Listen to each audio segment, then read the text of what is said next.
Hi guys, আপনারা দেখতে পাচ্ছেন আমরা একটা খাড়ি সংস্কারের কাজে লেগেছি।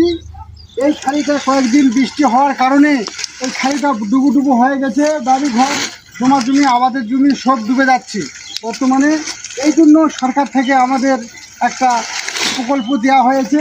এই খাড়ির যত বাতরাজ বা যত ঝাড় জঙ্গল আছে সব জঙ্গল সাফ করার জন্য এখানে ৪০ থেকে ৫০ জন শ্রমিক লাগা হয়েছে। এখানে মাত্র কয়েকজন আছি বা জন ওই আমরা কয়েকজন দুঃখী লোক এখানে কাজ করতে এসেছি। কাজ ভালো হলে টাকা পাবো, না হলে টাকা ছাড়াই ঘুরে যেতে হবে ভাই। দুঃখের এলাকা ভাই আমাদের।